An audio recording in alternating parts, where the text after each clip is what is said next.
Hello everyone, and welcome to the next edition of the Holland Land Office Museum's Artifact video series. My name is Ryan Duffy, and I'm the director of the museum, and this week felt only fitting since the last video we talked about one of Batavia's social clubs, the Holland Club, that we talk about their closest and largest competitor, the Batavia Club. Now, the Batavia Club actually predated the Holland Club and was the first of Batavia's social clubs and actually lasted the longest with a history well over 100 years. Now, the club is not only well known for its own standing, but it was also in one of Batavia's oldest and most historically important structures, which was the former Bank of Genesee building at the corner of Bank and Main Street. And its history dates back all the way to the 1830s. But even more importantly, the building is still in use by another organization in present day. So the history of the building is still preserved, and also the memory of the Batavia Club is still preserved through the new tenants of the building, Go Art. So we're going to talk a little bit about the history of the club and somewhat of the building, and learn a little bit more about the Batavia Club. Now, going back to the history of the building that housed the Batavia Club, it was began construction in 1830, and it was designed by Hezekiah Elridge and Joshua Driscoll, who were out of Buffalo and Lockport, and they were known for designing banks, so they designed this building for the Bank of the Genesee, which was the first bank west of the Genesee River.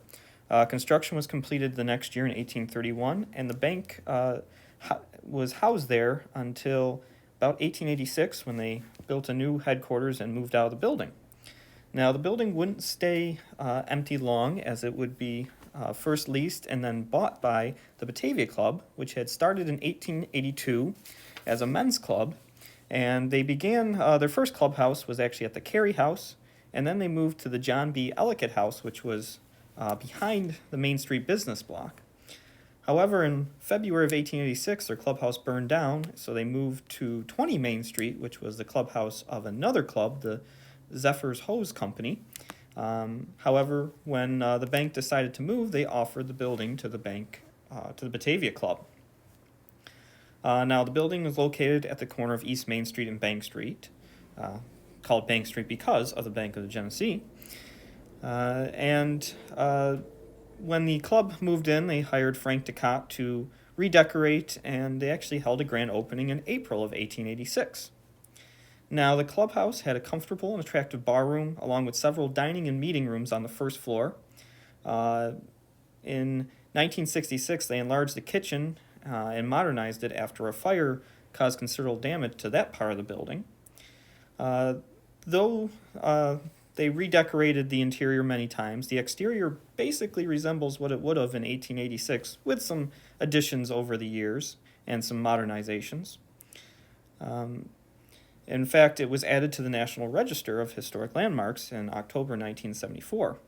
Now, the second floor was originally where the bank president lived while it was a bank, but the club kept it as meeting rooms and party rooms, though they used the first floor more predominantly.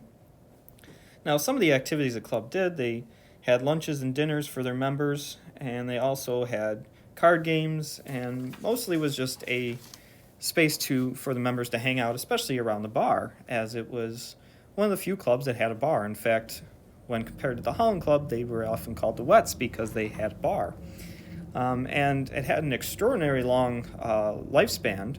In fact, still in 1989, there were about 200 members. Though the original members were limited to men, eventually women were allowed to join, and it was not just from Batavia, but people from all around the county. Now, the club ceased operations in 2000, and the building sat vacant for quite a few years, until in 2008, a new group was approached to take over the building, and that was Go Art, the Arts Council of Orleans and Genesee County. And after some major renovations, they moved in 2010 and have been there ever since, keeping the building in good standing and the legacy of the Batavia Club alive, including reopening the bar space. Though the Batavia Club has ceased to be, it still lasted through 3 different centuries, and is still well known through the current tenants of their former clubhouse. Well, I hope you enjoyed this edition of our Artifact video series. In case you've missed any in the past, please sure to go check them out on our YouTube channel, Holland Land Office Museum. And you can go back and trace all the previous videos we've done, which is over 80 now. And be sure to like any that you particularly find enjoyable. And if you really like our content, be sure to subscribe, as it gets you ever notified sooner, but also helps out the channel a little bit going forward, helps us grow.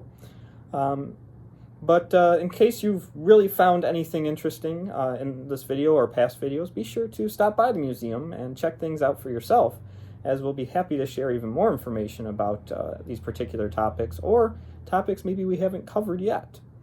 So we hope you enjoyed these videos. They've been a joy to make through almost 2 years now, and we hope to continue them into the future, and we hope to see you at the museum.